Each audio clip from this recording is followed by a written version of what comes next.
وسلام على عباده الذين اصطفى أما بعد فأعوذ بالله من الشيطان الرجيم بسم الله الرحمن الرحيم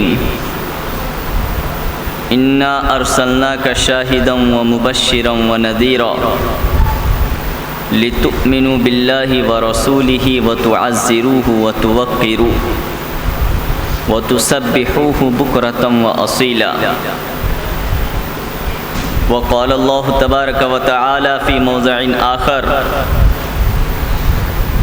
وإذ أخذ الله ميثاق النبيين لما آتيتكم من كتاب وحكمة ثم جاءكم رسول مصدق لما معكم لتؤمنن به ولتنصرنه قال أأقررتم وأخذتم على ذلكم إصري قالوا أقررنا قال فاشهدوا وأنا معكم من الشاهدين فمن تولى بعد ذلك فأولئك هم الفاسقون.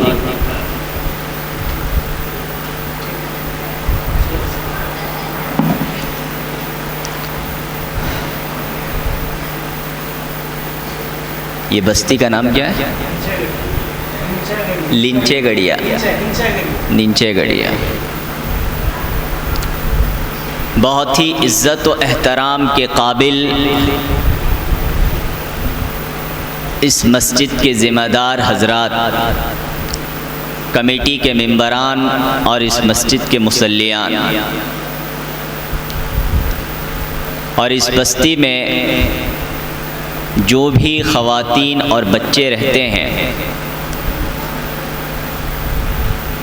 میں آج ان لوگوں سے بھی مخاطب ہوں.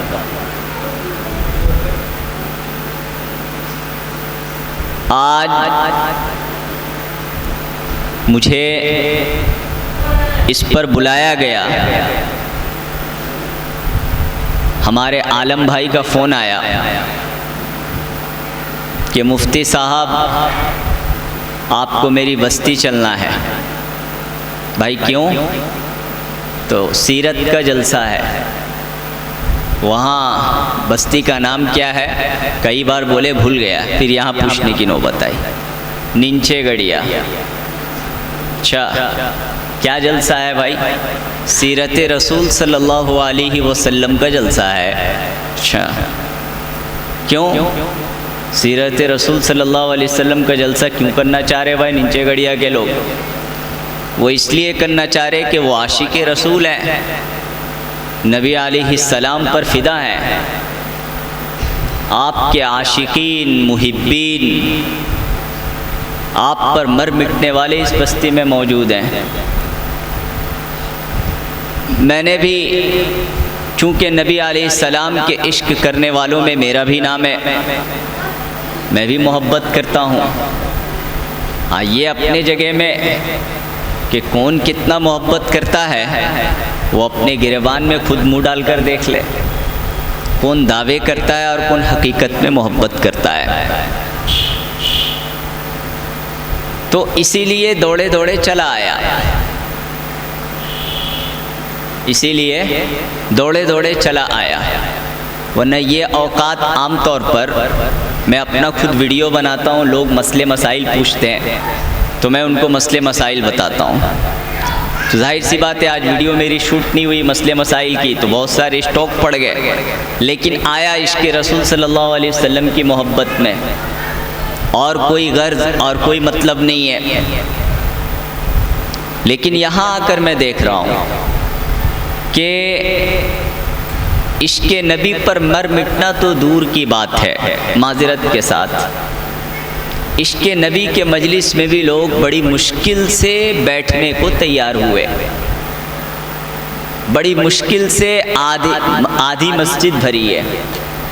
حالانکہ مسجد کے اوپر بھی اسکرین یہاں کے ذمہ داروں نے اس لیے لگایا، ظاہر سی بات ہے اوپر مسجد کے اوپر میں جو اسکرین لگایا گیا ہے یہ امید پر لگائی گئی ہے. چلو باہر لگتا تو الگ بات ہے، آنے جانے والے دیکھ لیں. مگر مسجد کے اوپر اسکرین لگانے کا مقصد یہ ہے کہ تاکہ مجمع جب یہاں کھچا کھچ بھر جائے تو پھر بعد میں آنے والے مجمع کو کہا جائے کہ آپ اوپر تشریف لے جائیں، اور وہاں آپ کو صرف آواز نہیں بلکہ اسکرین میں مقرر کی شکل بھی نظر آئے گی۔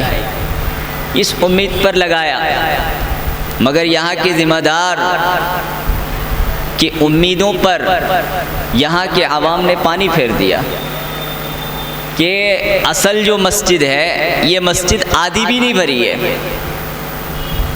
تو اب بتائیں کہ سال میں ایک مرتبہ یہ جلسوں میں ہمارا یہ حال ہے کہ اللہ کے رسول صلی اللہ علیہ وسلم کے نام پر ہم جٹنے میں، اکٹھے ہونے میں، جمع ہونے میں اتنا زیادہ سستی و کاہلی کا مظاہرہ کر رہے ہیں۔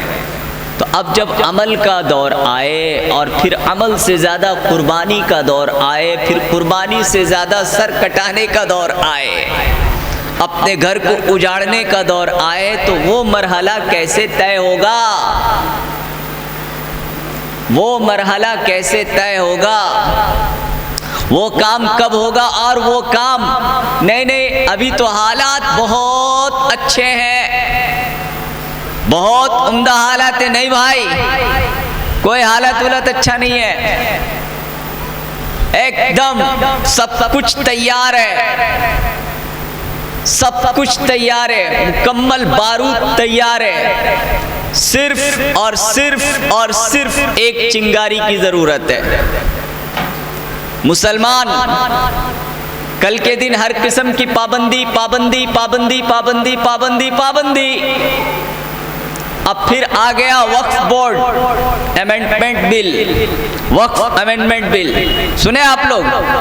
ماشاءاللہ سنے۔ وقف کا مطلب، وقف کا قانون آ گیا۔ تو اب یہ جو مسجد ہے، مسجد کسی کی پرسنل پراپرٹی نہیں ہوتی ہے، پرسنل پراپرٹی میں ورشپ نہیں ہوتا، یہ قانون ہے۔ ورشپ ہونے کے لیے، عبادت ہونے کے لیے مسجد یا مدرسہ یا خانقاہ یہ ہونے کے لیے وقف میں انرول ہونا ضروری ہے۔ حکومت آ کر کہے گی کہ یہ مسجد وقف کی جائیداد نہیں ہے، کہ کیوں نہیں ہے؟ میرے باپ کا ہے، دادا کا ہے، پردادا کا ہے، نانا کا ہے، پرنانا کا ہے، ایک سلسلہ وار چلتا ہوا آ رہا ہے۔ میں آپ کو مایوس نہیں کر رہا ہوں، لیکن حالات ہم پر کیسے کھڑے ہیں میں یہ بتانا چاہ رہا ہوں۔ اور ابھی میں نے بات شروع نہیں کی ہے، ٹھیک ہے؟ تھوڑا سا غفلت اور سستی جو ہمارے ذہنوں میں چھائی ہوئی ہے، میں تھوڑا سا اس کو دور کرنے کی کوشش کر رہا ہوں، اپنے آپ سے بھی اور آپ حضرات کے اندر سے بھی۔ تو پھر کیا ہے؟ اب تم یہاں سے چلے جاؤ ڈی ایم کے پاس یا پردھان کے پاس یا جس کے پاس اس کی اختیارات حکومت کے، وہ چونکہ وہ بیٹھا ہوا ہے، وہ تو مسلمان کا دوست ہے نہیں، بولے یہ وقف بورڈ، یہ تو وقف بورڈ زمین نہیں، اس پہ تو یہ پرابلم ہے، یہ تو پہلے یہاں پر مندر کا یہ تھا، زمین تھا۔ کون بولا ہے بھائی؟ ڈی ایم بول دیا تو بس فیصلہ ہو گیا۔ ڈی ایم کا قلم چلا گیا تو وہ چلا گیا سی ایم کے پاس، سی ایم بھی قلم چلایا تو وہ چلا گیا پی ایم کے پاس، ہو گیا مسجد ختم۔ مسجد کو کیا کرو؟ تالے لگا دو، بند کر دو۔ یہ اس طرح کے حالات عزیزان ملت، پھر بستی کا نام بھول رہا ہوں، نینچے گڑیا میں لکھ لے رہا ہوں، اس میں لکھ سکتا ہوں، بار بار آپ سے مخاطب ہونا ہے تو اسی لیے میں لکھ لیتا ہوں۔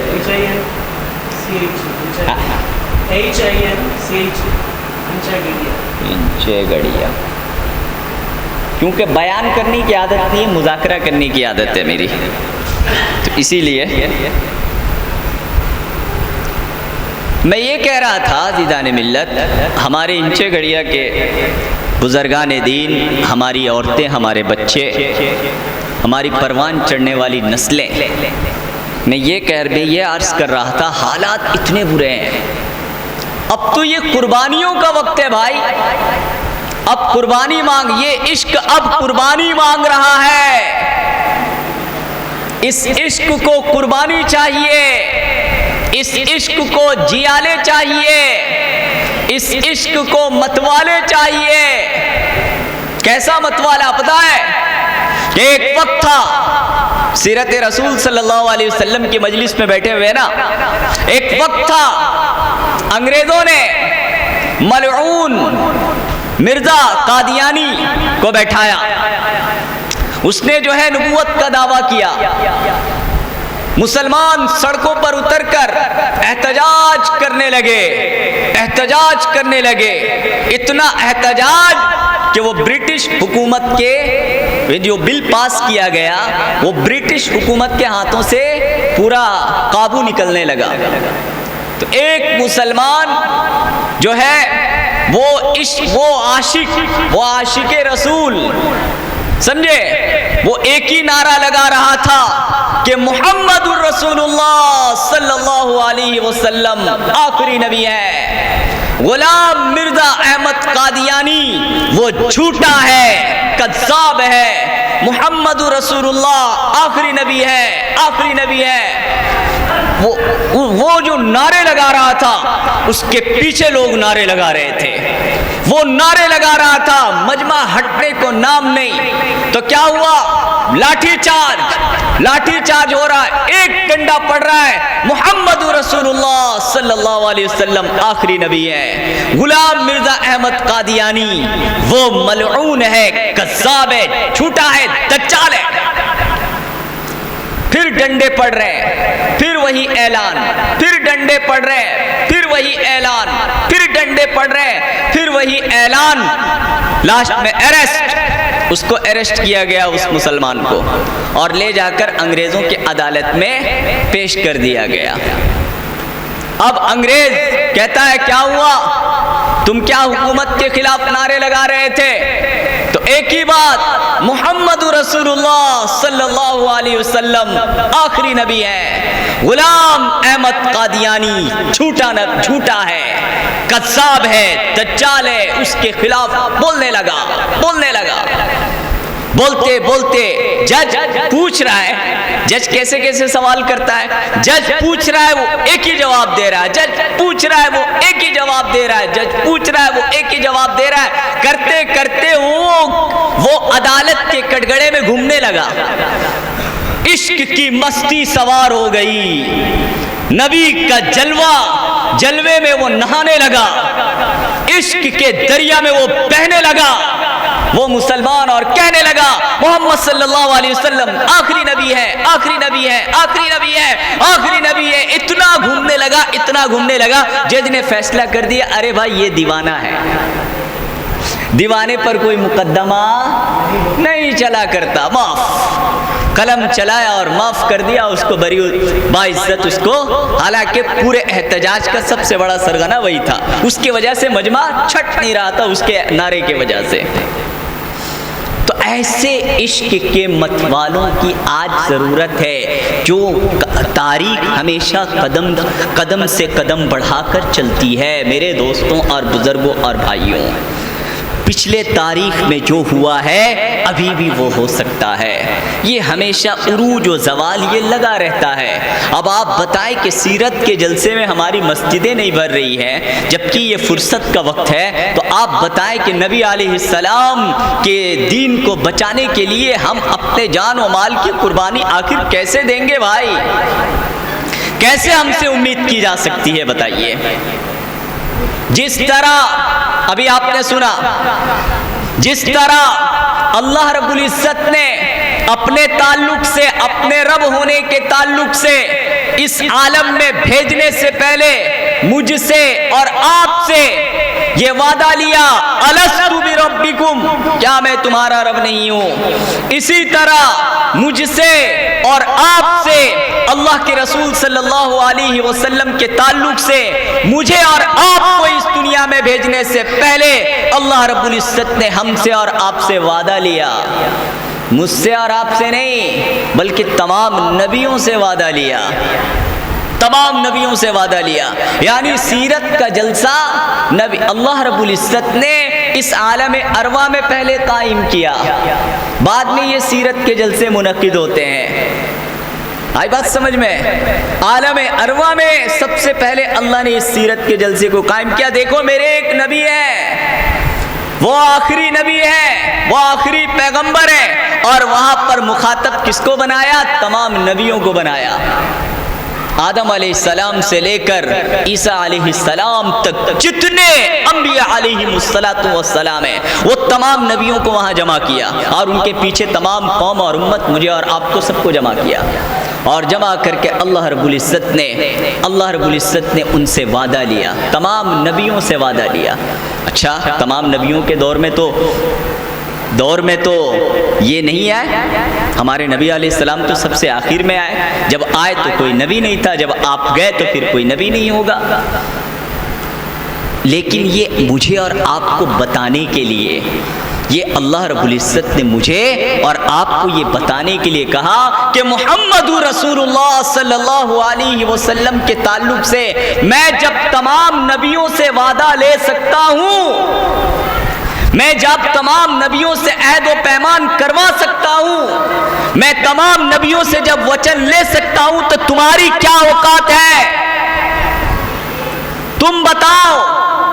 تمام نبیوں سے پوچھا، وَإِذْ أَخَذَ اللَّهُ مِيثَاقَ النَّبِيِّينَ لَمَا آتَيْتُكُم مِّنَ الْكِتَابِ وَحِكْمَةٍ ثُمَّ جَاءَكُمْ رَسُولٌ مُّصَدِّقٌ لِّمَا مَعَكُمْ لَتُؤْمِنُنَّ بِهِ وَلَتَنصُرُنَّهُ۔ اس وقت کو یاد کرو جب اللہ نے تمام نبیوں سے یہ وعدہ لیا، جب میں تمہیں کتاب دوں، حکمت دوں اور ایک رسول کو بھیجوں، لَتُؤْمِنُنَّ بِهِ، کیا تم ضرور بالضرور ان پر ایمان لاؤ گے، وَلَتَنصُرُنَّ، اور تم ضرور بھی ضرور کیا کرو گے؟ ان کی تم مدد کرو گے۔ اگر آدم علیہ السلام سے لے کر عیسیٰ علیہ السلام تک تمام انبیاء کو اللہ اس دنیا میں موجودہ بھیج دے تو ان تمام نبیوں کو ہمارے نبی کی اتباع کیے بغیر کوئی چارہ نہیں۔ حضرت عمر رضی اللہ عنہ ایک یہودی دوست کے پاس سے توریت کا ایک ٹکڑا لے کر آئے، اب بہت اچھی باتیں لکھی تھی، آ کر نبی علیہ السلام سے کہنے لگے، اللہ کے رسول صلی اللہ علیہ وسلم یہ توریت ہے، بڑی اچھی باتیں اس پہ لکھی ہوئی ہے، عربی ٹرانسلیٹ والا توریت۔ اور حضرت عمر نبی علیہ السلام کے سامنے اس کو پڑھنے لگے، چونکہ حضرت عمر کا نظر کتاب پر تھا، نبی علیہ السلام کے چہرے کے پر نظر نہیں تھا، آپ علیہ السلام کا چہرہ لال پیلا ہو رہا تھا۔ اس کے بعد حضرات صحابہ نے متوجہ کیا، عمر دیکھو کیا کر رہے ہو، آپ کی وجہ سے اللہ کے رسول صلی اللہ علیہ وسلم ناراض ہو رہے ہیں۔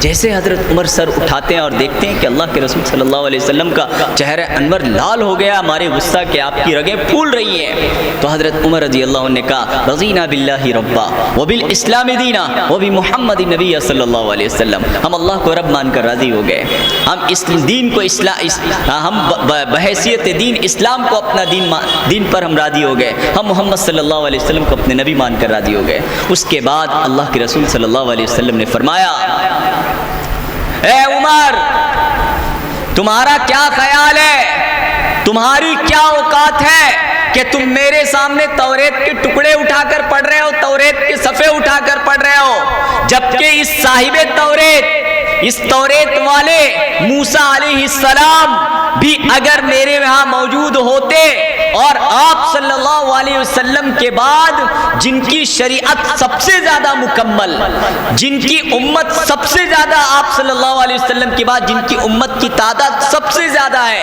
آپ صلی اللہ علیہ وسلم کے بعد جن کی شریعت بہت زیادہ چلی، 1500 سال تک موسیٰ علیہ السلام کی شریعت اس دنیا میں چلی ہے، اور ہماری بھی عمر لگ بھگ نہیں ہے، بہت زیادہ نہیں ہے، بہت آخری میں آ گئے۔ تو اس موسیٰ علیہ السلام کے تعلق سے اللہ ارشاد فرما رہے ہیں کہ اگر وہ موسیٰ میرے امت میں پیدا ہوتے، اگر آج موجود ہوتے، تو ان کو بھی میری اتباع کیے بغیر کوئی چارہ عمر نہ ہوتا۔ تمہاری کیا اوقات ہے، تم لا کر میرے سامنے توریت پڑھتے ہو؟ قرآن پڑھو، میں نے جو قرآن لایا ہے، کئی توریت کو اس قرآن نے جمع کر لیا ہے۔ میرے دوستوں اور بزرگوں اور بھائیوں، یہ وعدہ لے کر مجھ سے اور آپ سے تمام یہ اللہ نے مجھے اور آپ کو بھیجا ہے، کیا اس وعدے کا پاس و لحاظ ہم کر رہے ہیں؟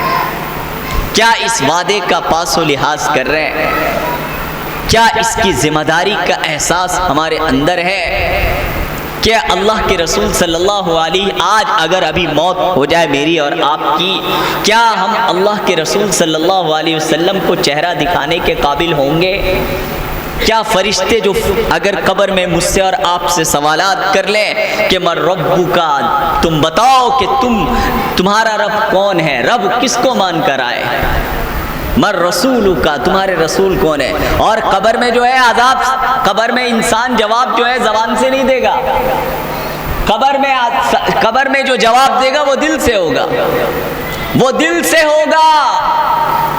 ایک بزرگ ایک طوطا پالے تھے، ایک بزرگ ایک طوطا پالے تھے، وہ طوطا جو ہے وہ طوطے کو سکھا رکھا تھا، جب بھی کوئی آئے گا تم اس کو کہو السلام علیکم۔ کوئی بھی ان کے گھر میں آتا تھا تو طوطا بولی نقل کرتا ہے، کوئی بھی آتا تھا السلام علیکم السلام علیکم، بہت بہترین طوطا ہے، یعنی اللہ والے کا طوطا بھی اللہ والا بن گیا، لوگ تعریف کر رہے تھے۔ اتنے میں ایک دن ایسا ہوا کہ جب بھی وہ طوطا سلام کرتا تھا تو وہ بزرگ سمجھ جایا کرتے تھے کہ میرے گھر میں کوئی مہمان آیا ہے، کوئی آدمی آیا ہے، وہ ایک گھر کا ہارن بیل بن گیا تھا۔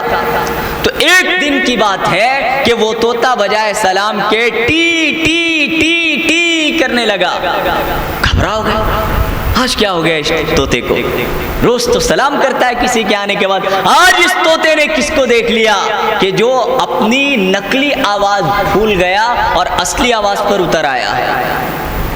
اٹھ کر دیکھا تو دیکھے کہ ایک بلی کھڑی ہے، جو اس کے گردن کو مروڑنے کے لیے بلی کو دیکھا، اصلی آواز نقلی آواز بھول گیا، اصلی آواز دل سے نکلنے لگی۔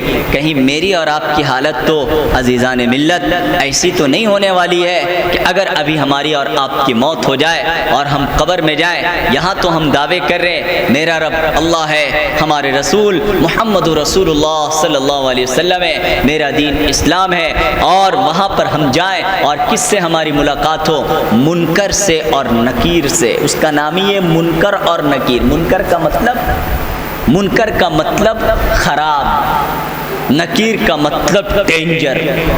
اس کا مطلب وہ فرشتے کا نام ہی ہے، اس کی جو شکل ہے وہ سب کے سامنے اسی شکل میں آئے گا وہ فرشتہ۔ کہیں ایسا نہ ہو کہ وہ فرشتہ میرے اور آپ کے سامنے آئے اور آ کر پوچھ لے کہ بتاؤ کہ تمہارا رب کون ہے، تو کہیں ایسا نہ ہو کہ ہم نقلی آواز بھول جائیں اور اصلی آواز آنے لگے، میرا رب روٹی ہے، میرا رب کھیتی ہے، میرا رب دکان ہے، میرا رب میرا جوان بیٹا ہے۔ معافی چاہ رہا ہوں، برا مت مانیے گا، لیکن ہماری زندگیوں کے حالات اس طریقے کے ہیں۔ تمہارے رسول کون ہے، تمہارے رسول کون ہے؟ معذرت کے ساتھ ہمارے رسول فلاں ایکٹر ہے، کیونکہ رسول کا مطلب ان کی زندگی کو اپنے، وہ جیسے بال رکھے ویسے بال رکھنا، وہ جیسے کپڑے پہنے ویسے کپڑے پہنا، وہ جس چیز کو وہ پسند کرے اس چیز کو اختیار کرنا، نہ رسولوں کو بھیجنے کا یہی مطلب ہے۔ نبی علیہ السلام کے چرچے کرنا، ان کی محبت کرنا، ان کی اتباع کرنا، زندگی کے ہر شعبے میں ان کے نقش قدم پر چلنا، یہ ہے عشق رسول کا مطلب۔ لیکن آج ہمارے نوجوان، آج ہمارے لوگ کس کے طریقے اور کس کے راستے پر چلتے ہیں، کس کے راستے پر چل رہے ہیں؟ تو کہیں ایسا نہ ہو کہ جواب ہم جو یہاں پر جو جواب ہمارے پاس ہے وہ ہم اصلی جواب بھول جائے، دل کا جواب آ جائے۔ کیونکہ آپ اسپنج میں اگر دودھ میں اسپنج کو ڈالے اور اس کو پھینچے، کیا نکلے گا؟ دودھ نکلے گا۔ پانی کو اسپنج میں ڈالے، اس کو پھینچے، کیا نکلے گا؟ پانی نکلے گا۔ جس چیز کو آپ انک کو ڈالیں، اس کو پھینچے، کیا نکلے گا؟ انک نکلے گا۔ دل نے جس چیز کو پیا ہے، دل نے دنیا کو پیا ہے، دل نے ایکٹر کو پیا ہے، دل نے حسینہ کو پیا ہے، دل نے دولت کو پیا ہے، دل نے کھیتی کو پیا ہے، دل نے باڑی کو پیا ہے، دل نے کسی کو پیا ہے، تو یہ قبر، یہ دل وہی جواب دے گا ان فرشتوں کے سامنے۔ میرے دوستوں اور بزرگوں اور بھائیوں، قبل اس کے کہ یہ موت ہم پر طاری ہو جائے، اللہ کے واسطے ہم تھوڑا اپنے عشق کو ٹٹول لیں، ہم اس محبت کو تھوڑا سا ٹٹول لیں، اپنی زندگیوں میں انقلاب لے کر آ جائیں۔ عشق رسول صلی اللہ علیہ وسلم کا مطلب یہ ہے کہ ہمیں دیکھ کر لوگوں کو سمجھ میں آ جائے کہ ہاں یہ اللہ کے رسول کا عاشق ہے، ہاں یہ دیوانہ ہے، ہمیں دیکھ کر لوگوں کو اللہ یاد آ جائے، ہمیں دیکھ کر لوگوں کو اللہ کے رسول یاد آ جائے۔ اس کا مطلب ہے عشق رسول صلی اللہ علیہ وسلم۔ حضرت ابو بکر رضی اللہ عنہ، جب آپ حضرت ابو بکر رضی اللہ عنہ جب مدینہ منورہ تشریف لے آئے تو آپ کا چال، آپ کا ڈھال، آپ کے چلنے کا طریقہ، آپ کی گفتگو کا طریقہ، ہر چیز نبی علیہ السلام کے مشابہ میں تھا۔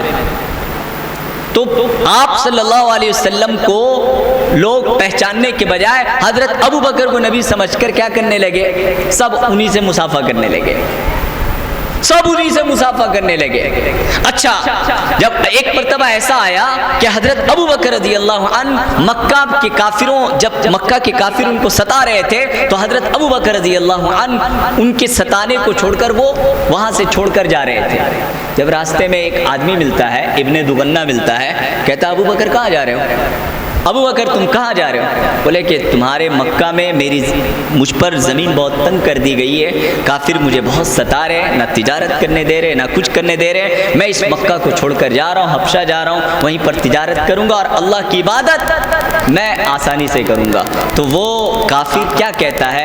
ارے تم کہاں جا رہے ہو؟ انک لتصل الرحم، ارے تم کہاں جا رہے ہو ابو بکر؟ تم تو رشتہ داریوں کا حقوق نبھاتے ہو، تم تو غریبوں کی مدد کرتے ہو، تم تو مسکینوں کے لیے مسکینوں کو کھٹ کر کھلاتے ہو، تم تو مہمان نوازی کرتے ہو۔ وہی جملے اس نے کہا تھا، اس ابن دغنہ نے، اس کافر نے، اس مکہ کے ظالم کافر نے وہی جملے کہا تھا جو جملہ میرے اور آپ کے نبی حضرت محمد رسول اللہ صلی اللہ علیہ وسلم کے تعلق سے آپ پر فدا ہونے والی بیوی حضرت خدیجہ رضی اللہ عنہ نے کہا تھا کہ جب نبی صلی اللہ علیہ وسلم کو اللہ نے سب سے پہلے جب نبوت کے تعلق سے کہا کہ آپ نبی ہیں، غار ہیرا میں نبوت کے اعلان کا آپ نے جب حکم فرمایا اللہ نے، تو وہاں سے جب آتے ہیں چادر اڑا بالکل تھر تھراتے ہوئے اور کہتے ہیں کہ ایسا لگ رہا ہے کہ میری روح نکل جائے گی، میرا ہارٹ اٹیک ہو جائے گا، میرے جان کو خطرہ لگ رہا ہے۔ اما خدیجہ رضی اللہ عنہ آپ کو تسلی دیتی ہے اور آپ کو کہتی ہے واللہ اللہ کی قسم اللہ آپ کو ضائع نہیں کرے گا۔ کیوں؟ اس لیے کہ آپ رشتہ داروں کی رشتہ داری نبھاتے ہیں، آپ غریبوں اور فقیروں کو، مسکینوں کو کھٹ کر کھلاتے ہیں، آپ مہمان نواز ہیں، آپ ہمیشہ حق کا ساتھ دیتے ہیں، ظالم کا ساتھ نہیں دیتے ہیں، ہمیشہ مظلوم کا ساتھ دیتے ہیں۔ وہی جملے جو حضرت اماں خدیجہ نے، کیونکہ آدمی جو دیکھتا ہے بولیے وہی بولتا ہے۔ میں اگر مسجد سے نماز پڑھنے کے لیے نکلوں عشاء کے بعد تو لوگ دیکھ کر مجھے کیا کہیں گے؟ میرا نام خورشید ہے، خورشید عشاء پڑھ کر عشاء کی نماز پڑھ کر مسجد سے نکلا، کوئی عبد الرحمن نامی آدمی بیٹھا ہوا ہے، وہ بھی عشاء کی نماز پڑھ کر باہر نکلا، لوگ کیا بولیں گے؟ عبد الرحمن بھی عشاء کی نماز پڑھ کر باہر نکلا۔ لوگ جو دیکھتے ہیں وہی بولیں گے۔ اللہ کے رسول صلی اللہ علیہ وسلم ان کی بیوی نے جو دیکھا وہی کہا، حضرت ابو بکر صدیق رضی اللہ عنہ نے، مکہ کے کافروں نے وہی دیکھا تو وہی کہا۔ اس کا نام ہے عشق نبی، اس کا نام ہے عشق نبی میں مر مٹنے کا نام۔ کہ بتائیں میرے دوستوں اور بزرگوں اور بھائیوں، بتائیں کہ کیا یہ زندگی ہم نے اپنایا ہے؟ اس فتنے کے دور میں، اس دجالیت کے دور میں، اس ایمان لیوا دور میں، معلوم ہے پہلے کے لوگوں کا ایمان جو تھا نا، وہ تھا الایمان یزید و ینقص، ہے نا؟ جتنے بھی حدیث کی کتابوں میں آپ پڑھیں گے ایمان بڑھتا ہے اور گھٹتا ہے۔ مثلا آپ نماز پڑھنے آئے، ابھی سیرت کے جلسے میں بیٹھے یا کسی اللہ والے کے صحبت میں بیٹھیں گے، آپ کا ایمان میں دیکھیے اب ایمان میں تازگی ہے۔ پھر ابھی آپ مسجد سے باہر نکلیں گے، گھر جائیں گے، کھائیں گے پیئیں گے، بیوی بچوں سے ملیں گے، دنیاوی کاروبار میں مشغول ہوں گے، تو پھر ایمان کی سطح جو ہے تھوڑی سی گھٹ جائے گی۔ یہ ہوتا ہے، یہ انسان کی فطرت ہے، یہ انسان کی فطرت ہے۔ لیکن اب الایمان یزید و ینقص والا حال نہیں ہے۔ اب تو ایمان اندر آتا ہے اور ایمان باہر نکل رہا ہے۔ کیسے؟ اب تو ایمان مسجد میں آیا، کہاں ٹوپی پہن لیا، آ کر اللہ اکبر، ایمان اندر آ گیا۔ مسجد کیوں آیا؟ اللہ اکبر کی آواز سن کر آیا مسجد میں، اور آیا نماز پڑھا، اللہ اکبر، نماز پڑھ لیا، سب کر لیا، سنت کے موافق نماز پڑھا، وضو بنایا، نماز پڑھا، سب ہو گیا۔ اب پھر وہ باہر جاتا ہے، باہر جا کر کاروبار میں مشغول ہے۔ بھائی یہ سامان، یہ رومال کتنے کا ہے؟ بھائی یہ رومال کتنے کا ہے؟ یہ رومال 20 روپے کا ہے۔ اچھا 20 روپیہ؟ بھائی 15 روپیہ میں دے دو بھائی۔ بولے نہیں بھائی، اللہ کی قسم، اللہ کی قسم، میری خریدی 15 روپے کی ہے۔ کیا بول رہے ہیں؟ اللہ کی قسم میری خریدی 15 روپے کی ہے، میں 15 روپے میں کیسے دے دوں؟ جبکہ اس کی خریدی 10 کی ہے، 12 کی، اس کو بولنے کی بھی ضرورت نہیں ہے۔ اب ایک آدمی اس کو ٹوک دے کہ ارے تم کیسا آدمی ہے، ابھی تم نماز پڑھ کر آیا ہے، تو ابھی ٹوپی لگی ہوئی تھی، ٹوپی نکال دیا تم نے، چلو ٹھیک ہے ٹوپی نکال دیا، اس سے بڑا مسئلہ نہیں ہے، ابھی تم نماز پڑھ کر آیا اور آ کر ابھی تم جھوٹ بول رہا ہے، کیا بولے گا؟ ارے کاروبار میں جھوٹ نہیں بولوں گا تو میرا کاروبار کیسے چلے گا؟ سمجھ رہے؟ کاروبار میں جھوٹ نہیں بولوں گا تو کاروبار کیسے چلے گا؟ کاروبار میں جھوٹ نہیں بولوں گا تو کھاؤں گا کیا؟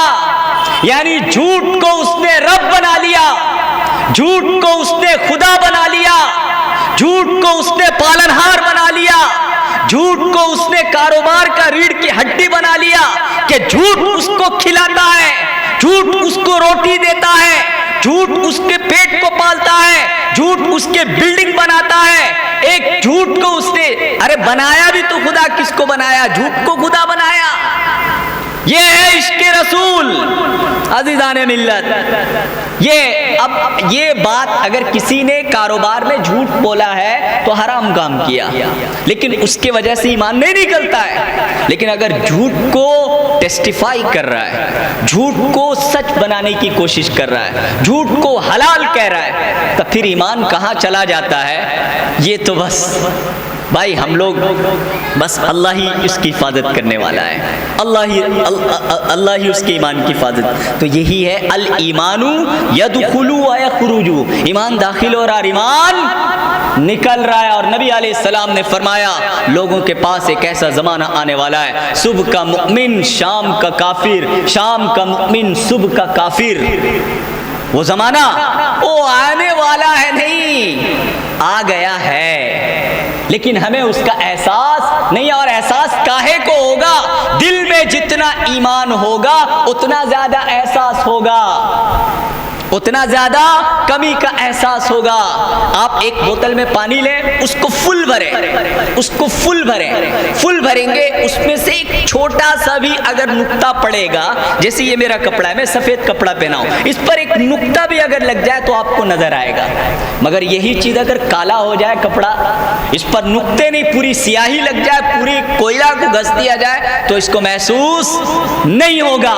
میرے اور آپ کے ایمان کا، میرے اور آپ کے عشق کا، میرے اور آپ کے محبت کا یہی حال ہوا ہے کہ ہمارا دل کالا ہو گیا، ہمارا سوچ کالا ہو گیا، ہماری نیتیں کالی ہو گئی، ہمارے ارادے کالے ہو گئے، ہمارے عزائم کالے ہو گئے، ہمارے کاروبار کالے ہو گئے، ہمارا سماج کالا ہو گیا۔ عزیزان ملت، اسی لیے ہمیں سمجھ میں نہیں آ رہا ہے کہ یہ چیز سچ ہے، یہ جھوٹ ہے، یہ باطل ہے، یہ حق ہے، یہ حلال ہے، یہ حرام ہے۔ اسی لیے بات سمجھ میں نہیں آ رہی، اور لوگ اپنے آپ کو کہتے ہیں ہم مسلمان ہیں، ہم مسلمان ہیں۔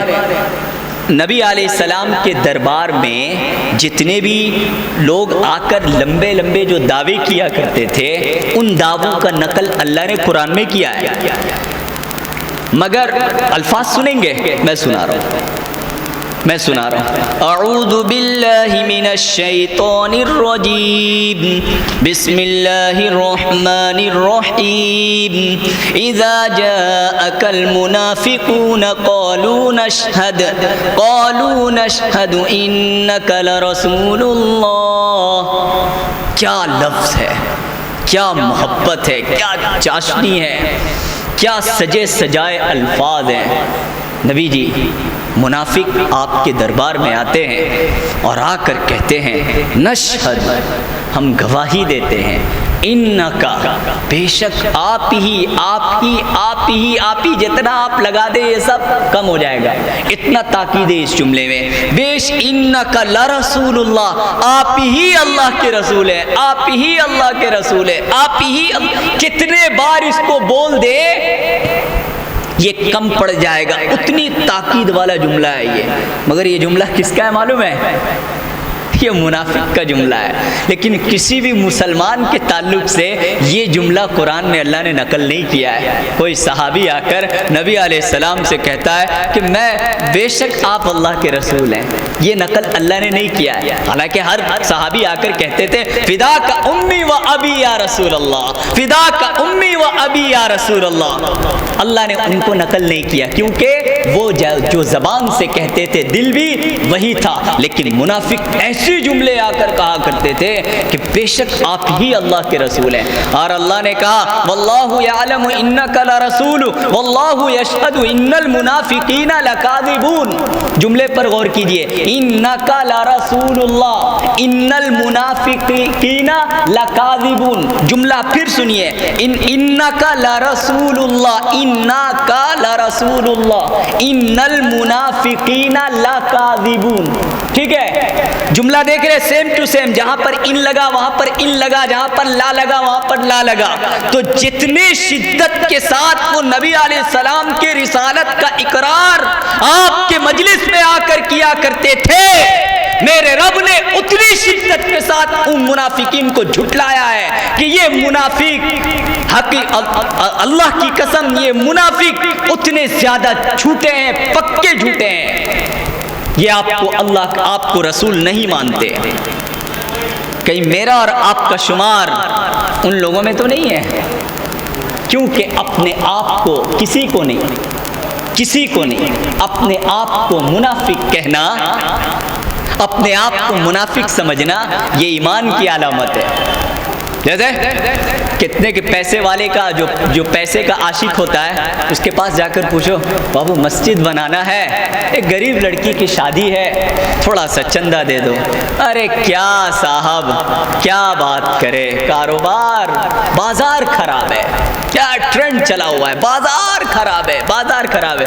میں ایک جگہ امامت کر رہا تھا, ابھی نہیں کر رہا ہوں, میں اپنے حجرے میں بیٹھا ہوا تھا, جس کو پوچھو بازار خراب ہے, بازار خراب ہے. ایک دن میں حجرے میں بیٹھا تھا, میرے حجرے میں جو ہے اکثر و بیشتر لوگ بیٹھے رہتے تھے ساتھ میں گفتگو کرنے, مسائل پوچھنے کے لیے. ایک دن میں اکیلا بیٹھا ہوا تھا, تو اچانک ایک آدمی آیا, ٹھک ٹھک ٹھک ٹھک, کون؟ فلاں, آ جائیے اندر آئے. مجھے دیکھ کر چونک گیا, بولے امام صاحب آج پہلی بار دیکھ رہا ہوں کہ آپ اکیلے بیٹھے. ہمیشہ دیکھتا ہوں کہ آپ کے ساتھ کوئی نہ کوئی بیٹھا رہتا ہے. تو میں نے ان کو کہا کیا کروں بھائی, بازار خراب ہے. سمجھ رہے, میرا بھی بازار خراب ہے. تو یہ بازار خراب ہے کب؟ جب دین کے کام کے لیے, حق کے کام کے لیے, مسجد کی تعمیر کے لیے, مدرسے کی تعمیر کے لیے, یا کسی غریب کو مدد کرنے کے لیے, کسی رفاہی کام کرنے کے لیے. سیدھی بات, بازار خراب ہے. ٹائل لگانے کے لیے بازار خراب نہیں ہے, بائک خریدنے کے لیے بازار خراب نہیں ہے, کپڑے خریدنے کے لیے بازار خراب نہیں ہے, ولیمے میں فضول خرچی کرنے کے لیے بازار خراب نہیں ہے, بیٹی کو بیاہ کرنے کے لیے, جہیز میں پیسے دینے کے لیے بازار خراب نہیں ہے, صرف منگنی کے نام پر 200 لوگوں کو کھانا کھلانے کے لیے بازار خراب نہیں ہے. بازار کہاں خراب ہے؟ دین کے کام کرنے کے لیے. آئی بات سمجھ میں؟ یہ ہے حال میرے دوستوں اور بزرگوں اور بھائیوں, عزیزان ملت, یہ ہمارے حالات ہیں. تو کہیں ایسا تو نہیں ہے کہ ہم, کیونکہ اپنے آپ کو میں کیا کہہ رہا ہوں کہ وہ آدمی جو پیسے کا دیوانہ ہوتا ہے وہ ہمیشہ اپنے آپ کو چھوٹا ہی سمجھتا ہے, سوچتا ہے کہ میں بہت کم ہوں پیسہ, اس کو پیسے کا عشق ہے. اسی طرح جس کے پاس جو ہے جو ایمان کا عاشق ہوتا ہے, جو رسول صلی اللہ علیہ وسلم کا عاشق ہوتا ہے, جو اللہ کا عاشق ہوتا ہے, وہ ہمیشہ اپنے آپ کو سمجھتا ہے میں منافق ہوں. ایمان والا اپنے آپ کو نہیں کہتا ہے, وہ ہمیشہ کہتا ہے کہ میں منافق ہوں. حضرت حنظلہ رضی اللہ عنہ اچانک گھر سے نکل رہے ہیں، نافق حنظلہ، نافق حنظلہ، نافق حنظلہ، حنظلہ منافق ہو گیا، حنظلہ منافق ہو گیا، حنظلہ منافق ہو گیا۔ حضرت ابو بکر ملے، بولے کیا ہو گیا؟ ارے کیا ہو گیا؟ کیا ہوا حنظلہ؟ کیا ہوا؟ کیا پریشان نظر آ رہے ہو؟ نہیں میں منافق ہو گیا۔ کیسے؟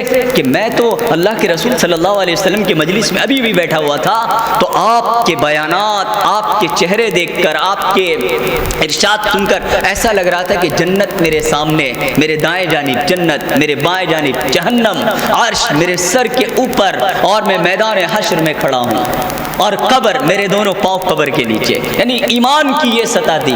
لیکن میں وہی حنظلہ جب اپنے گھر میں گیا اور بیوی سے ملا، بچوں سے ملا، کاروبار میں گیا، تو پھر وہ سطح ختم۔ منافق کہتے کس کو ہے؟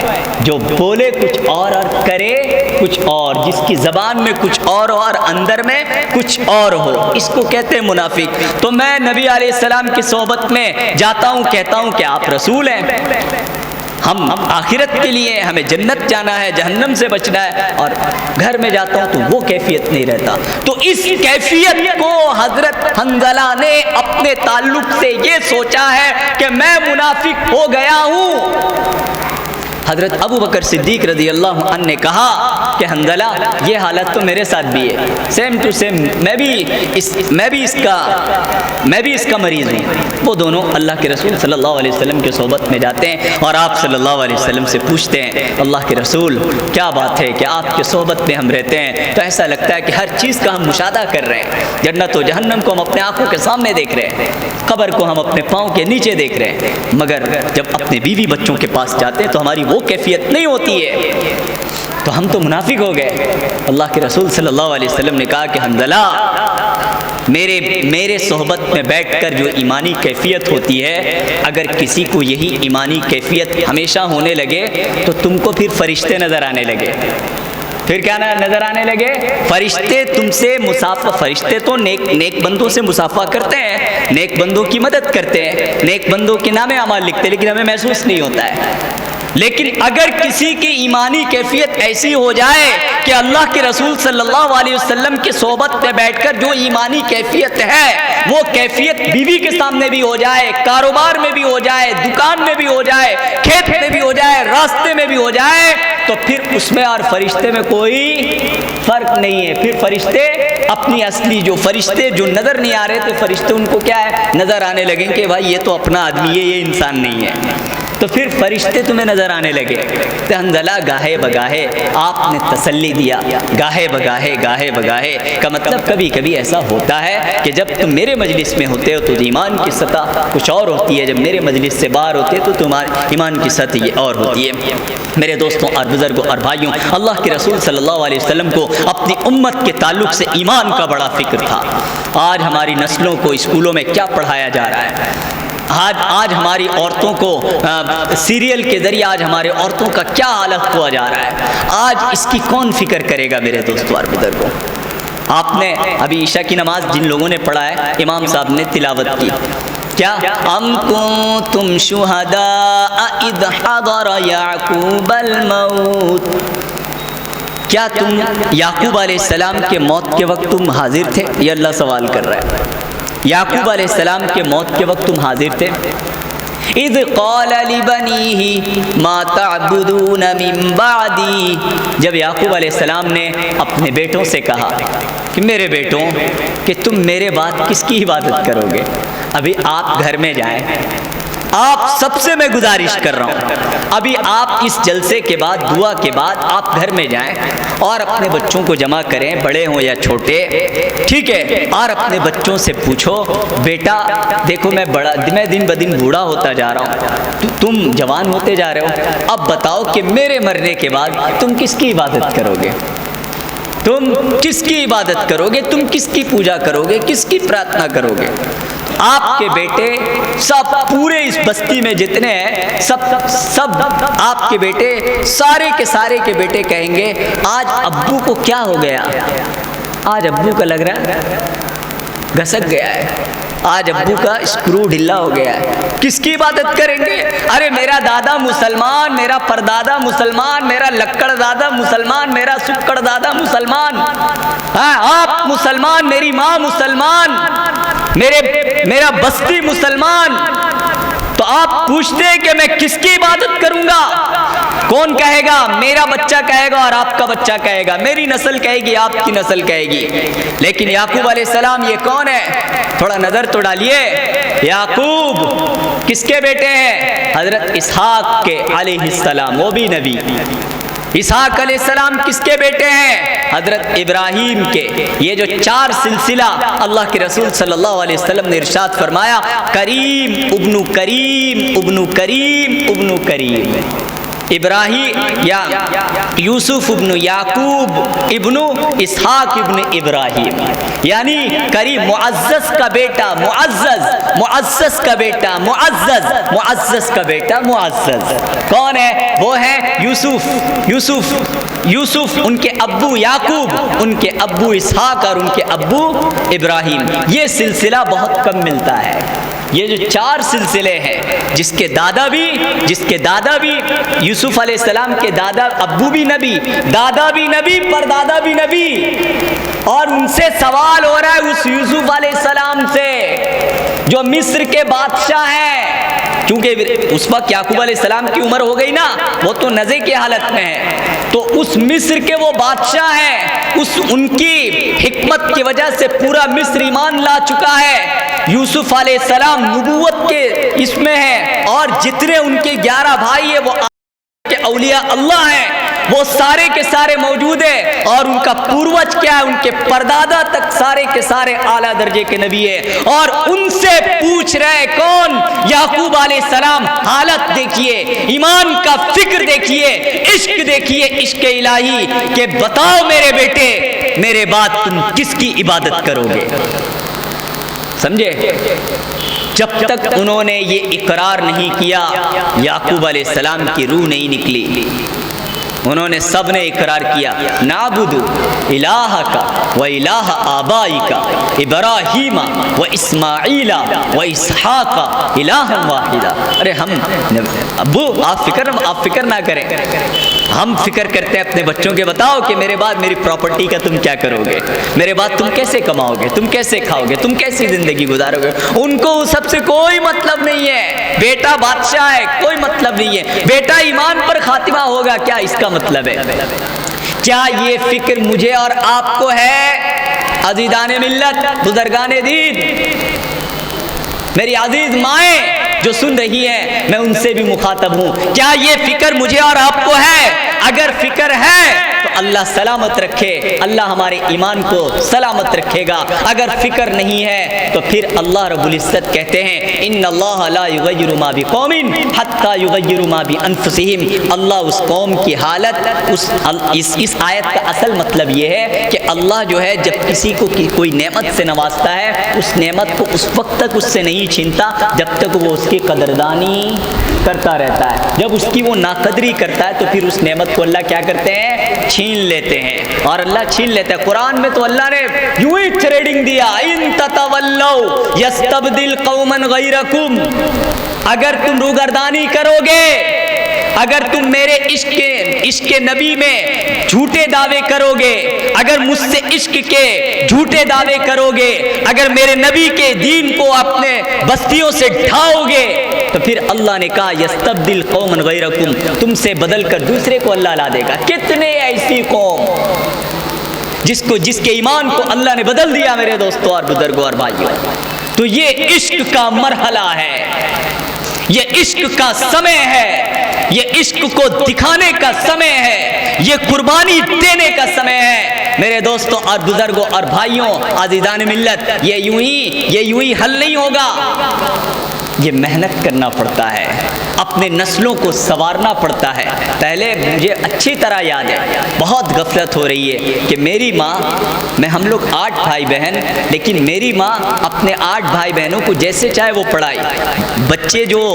بچوں کو جو ہے لوریاں جو سنایا کرتی تھی، انبیاء علیہ السلام کے واقعات، اولیاء اللہ کے واقعات، صحابہ صحابیات کے واقعات، یہ سنایا کرتے تھے لوگ۔ اس سے بچوں کا ایمان تر و تازہ رہتا تھا۔ لیکن آج ہمارے بچے کارٹون کے حوالے، ہمارے بچے گیم کے حوالے، ہمارے بچے اسکول کے حوالے، ہمارے بچے ٹیچر کے حوالے، لیکن ہم اپنے بچوں کو کیا دے رہے ہیں؟ اس پر فکر کرنے کی ضرورت ہے میرے دوستوں اور بزرگوں اور بھائیوں۔ ہم میں کا ہر کوئی ذمہ دار ہے، کلکم راعٍ وکلکم مسئول عن رعیتہ، تم میں کا ہر کوئی ذمہ دار ہے اور تم میں کا ہر کوئی اپنے ماتحت کے بارے میں پوچھا جائے گا، باپ پوچھا جائے گا، کیونکہ قرآن میں اللہ نے کہا یا ایھا الذین آمنوا قوا انفسکم واہلیکم نارا، اے ایمان والو اپنے آپ کو اور اپنے اہل وعیال کو جہنم سے تم بچاؤ۔ یہ فرض ہے، ہر ایک کی فکر کرنا یہ فرض ہے۔ آپ کے بچے کیا کپڑے پہنتے، کیا اسکول پڑھتے، کیا کھانا کھاتے، ان کا صحت کیسا ہے، ان کا کاروبار کیسا ہے، اس سے بھی زیادہ اس بات کی فکر ہے کہ میرے بچے کا ایمان سلامت ہے یا نہیں، میرے بچے کے دل میں عشق نبی ہے کہ نہیں، میرے بچے کے دل میں قرآن کا عشق ہے کہ نہیں، میرے بچے کے دل میں دین کی اہمیت ہے کہ نہیں۔ اس بات کی فکر کرنے کا نام ہے عشق نبی، اس بات کی فکر کرنے کا نام ہے عشق رب۔ میرے دوستوں اور بزرگوں اور بھائیوں، آج سیرت النبی صلی اللہ علیہ وسلم کے جلسے سے اس پیغام کو آپ لے کر جائیے۔ نبی علیہ السلام، آج بھی گوگل میں آپ ٹائپ کیجئے اس دنیا کے سب سے بہتر انسان کون ہے، خود گوگل بتائے گا۔ حالانکہ گوگل دوست ہے کیا ہمارا، اسلام کا دوست ہے، وہ تو یہودی کا ہے، وہ سائٹ یہودی کا ہے، کائے کو بتا رہا ہے؟ اس کی مثال حضرت سفیان کی سی ہو گئی۔ حضرت سفیان جب نبی صلی اللہ علیہ وسلم مدینہ منورہ میں آپ موجود تھے تو آپ نے خط لکھا کسے؟ ہرقل کو، جو اس وقت کا بہت سپر طاقت آدمی تھا، اس کو لکھا کہ تم اسلام لا لو، اسلام کو قبول کر لو۔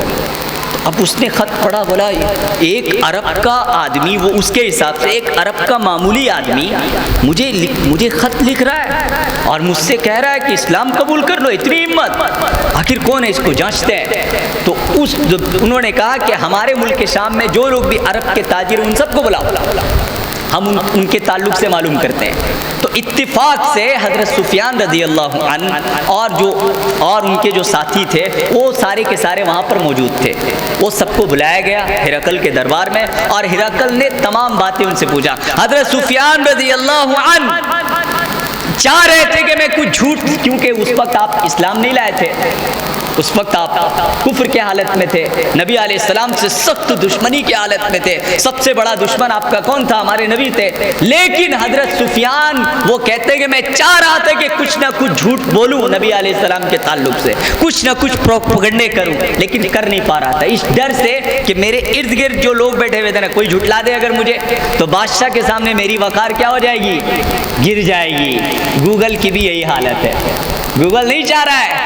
آپ گوگل میں ماریے اس دنیا کا سب سے بہترین انسان کون ہے، اس دنیا کا سب سے بہترین انقلابی کون ہے، اس دنیا میں سب سے زیادہ کسی انسانیت کو سبق سکھانے والا، جو بھی ٹائپ کر کے ماریے کیا بتائے گا؟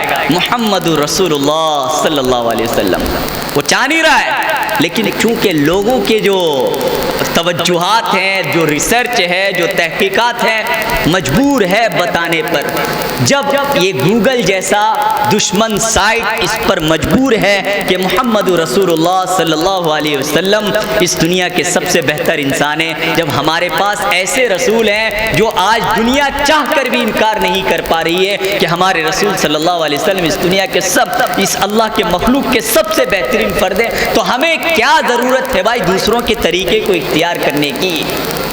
آپ کی جیسا نماز آپ اختیار کر لیں, آپ کے جیسے چہرے کو ہم بنا لیں, آپ نے جیسی زندگی گزارے ویسی زندگی کو بنا لیں. میری ماں بہنیں سن رہی ہیں کہ اللہ کے رسول صلی اللہ علیہ وسلم صرف مردوں کے لیے نہیں آئے, آپ علیہ السلام عورتوں کے لیے بھی آئے, بلکہ عورتوں کے لیے تو کچھ زیادہ ہی رحمت بن کر آئے میرے نبی صلی اللہ علیہ وسلم. آپ نے عورت کو اتنا اونچا مقام عطا فرمایا کہ اللہ کی سب سے قیمتی دولت کیا ہے؟ ایک بندے کو دینے کے لیے اللہ نے جو بنایا ہے وہ جنت ہے, لیکن اس جنت کو ماں کے قدموں کے نیچے میں رکھ دیا. ایک باپ کے قدموں کے نیچے نہیں, باپ کو جنت کا بیچ کا دروازہ, لیکن ماں کے قدموں تلے جنت ہے. عورت کے مقام کو اتنا اونچا بڑھایا میرے نبی صلی اللہ علیہ وسلم نے, اتنا اونچا بڑھایا. اور پھر آپ صلی اللہ علیہ وسلم نے فرمایا جس کے ماتحت میں 2 بیٹیاں ہوں, 2 بہنیں ہوں, 3 بیٹیاں ہوں, 3 بہنیں ہوں, سب سے پہلے آپ علیہ السلام نے فرمایا ان کو سلام ہے, اس گھر میں میرا سلام ہے. اور پھر جو ان بچیوں کو بہترین تربیت کرے, ان کے ساتھ اچھا برتاؤ کرے, اور پھر کہیں مناسب جب وہ بالغ ہو جائے ان کا رشتہ دیکھ کر مناسب جگہ میں ان کا نکاح کر دے, تو وہ اور میں اس طرح جنت میں ہوں گے. اتنا بڑا مقام عورتوں کو فرمایا. یہ کس نے دیا یہ مقام؟ یہ میرے محمد رسول اللہ صلی اللہ علیہ وسلم نے دیا. بچوں کے تعلق سے تو وہ مقام عطا فرمایا کہ حضرت انس کہتے ہیں, حضرت انس آپ کے بیٹے نہیں ہیں, آپ کے خون نہیں ہیں, لیکن حضرت انس کہتے ہیں کہ میں 10 سال نبی صلی اللہ علیہ وسلم کی صحبت میں رہا, لیکن آپ نے کبھی بھی مجھے چوں اور چرا بھی نہیں کیا. 10 سال, حالانکہ کام ٹھیک نہیں تھے, کبھی سالن لاتے سالن گر جاتا تھا, کبھی وہ گر جاتے تھے, کبھی کچھ ہوتا تھا. اتنا پیار دیا, اتنا محبت دیا, اتنا بتایا اپنی امت کو. دیکھو بچوں کو زیادہ مار پیٹ کر, ان کو گھسیٹ کر, ان کی بے عزت کر کے ان کی تربیت نہیں کی جاتی ہے, بلکہ ان بچوں کی تربیت ایسی کی جاتی ہے. حضرت زید یوں ہی چھوڑ کر نیچے, یوں ہی اپنے باپ, کون بچہ چھوڑتا ہے اپنے باپ کو؟ لیکن نبی علیہ السلام کے صحبت میں ان کو وہ محبت ملا, وہ پیار ملا کہ ان کے ابو کھڑے ہیں اور نبی علیہ السلام نے کہا کہ زید تمہیں اختیار ہے, تم اپنے ابو کے ساتھ جانا چاہتے ہو تو جا سکتے ہو, اگر تم میرے پاس رہنا چاہتے ہو تو رہ سکتے ہو. حضرت زید آپ علیہ السلام کے گلے لگ جاتے ہیں کہ میں آپ کے ساتھ رہنا چاہتا ہوں. تو یہ محبت اور پیار دیا کس نے دیا؟ میرے نبی علیہ السلام نے دیا. عورت کے تعلق سے پیار, پڑوسیوں کے تعلق سے پیار, یہ بہترین زندگی جو کس نے دیا؟ ہمارے نبی علیہ السلام نے دیا. جب ایسے رسول ہمارے پاس موجود, ایسے اللہ کے برگزیدہ بندے ہمارے پاس موجود, تو مجھے اور آپ کو کیا پڑی ہے بھائی ہم دوسروں کی اتباع کرتے ہیں؟ کیوں نہیں ہم نبی صلی اللہ علیہ وسلم کی اتباع کرتے ہیں؟ کیوں نہیں ہم اپنی زندگیوں میں نبی علیہ السلام کو لاتے ہیں؟ میرے دوستوں اور بزرگوں اور بھائیوں, کیوں نہیں ہم نبی علیہ السلام کی سنتوں کو سیکھتے ہیں؟ کیوں نہیں ہم نبی علیہ السلام کے عشق کا حق ادا کرتے ہیں؟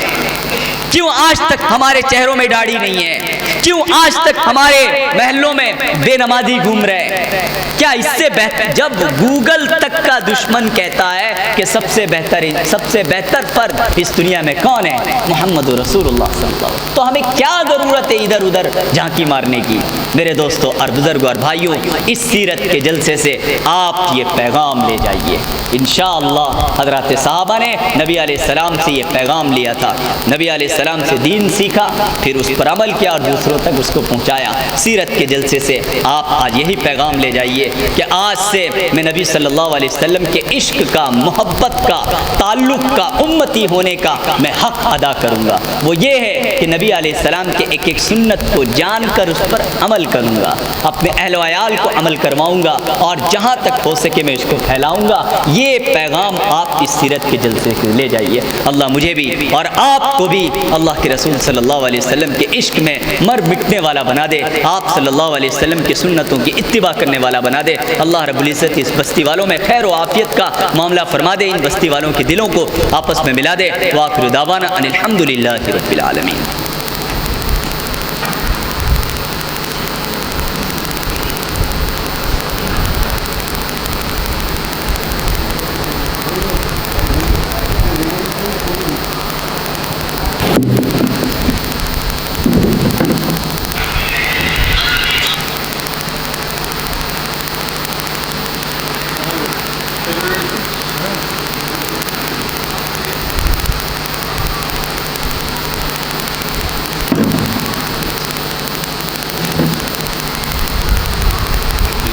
আসসালামু আলাইকুম। আপনারা অনেক ধৈর্য ধরে এশার পর থেকে কোরআন হাদিসের বয়ান শুনছেন। আমাদের বর্তমানে শেষ বক্তা আমাদের এই পবিত্র মহফিলের জনাব মাওলানা সিরাজ খান সাহেব ফৈজি, তিনি তশরিফ আনছেন। শেষ বক্তা বিশিষ্ট এবং বিখ্যাত